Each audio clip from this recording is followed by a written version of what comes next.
Kim Vaudi nous a rejoint pour un œil sur les médias. Bonsoir, on en parlait demain, c'est le premier anniversaire de Donald Trump à la Maison-Blanche. Et qu'est-ce qu'on voit dans les médias, justement ?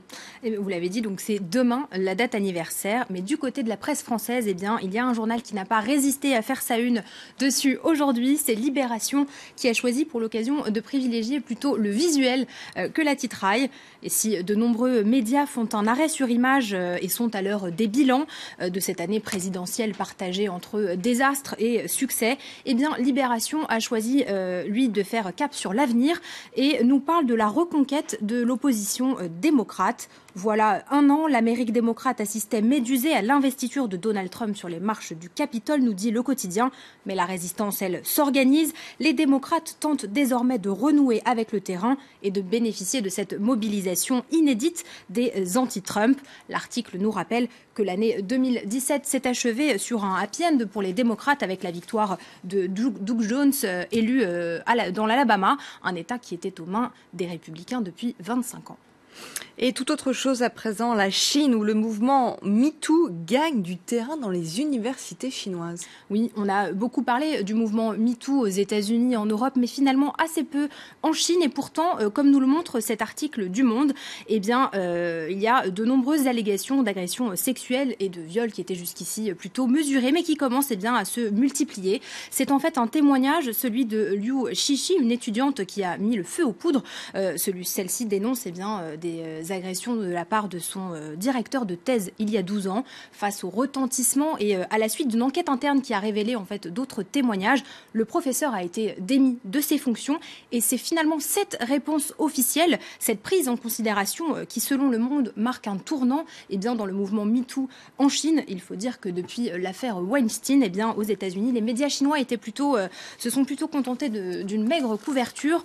Le Global Times, un média d'État en anglais, a même publié un point de vue nous expliquant que le harcèlement sexuel était principalement le problème des Occidentaux parce que la culture chinoise confucéenne était, elle, plus respectueuse des femmes.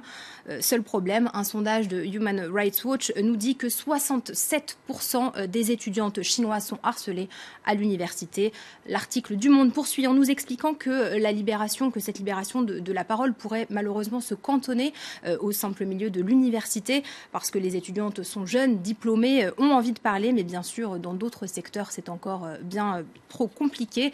La société chinoise est largement patriarcale. Les inégalités hommes-femmes, on l'a dans dur. D'ailleurs, la Chine est au rang des mauvais élèves puisqu'elle campe à la 100e place sur 144 en la matière. En tout cas, pour mieux se rendre compte, Libération a recensé les faits marquants dans 42 pays. 556 cas au total sont recensés sur cette carte interactive pour nous montrer l'onde de choc de ce mouvement MeToo. On en parlait hier à l'occasion de l'ouverture des États généraux sur la bioéthique. La GPA semble définitivement s'inviter dans le débat.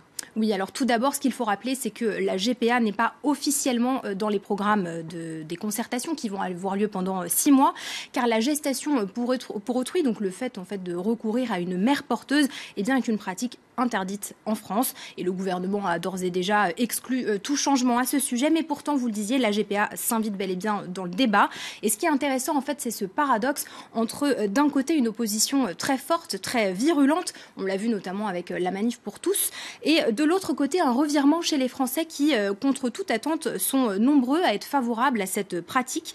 Un sondage IFOP pour La Croix paru début janvier nous disait que 64% des Français étaient favorables à la légalisation de cette pratique, principalement pour des raisons médicales. Donc pas de demi-mesure donc pour la GPA, vous l'aurez compris. D'ailleurs, du côté des fervents opposants, ils ont signé une tribune dans Le Monde aujourd'hui.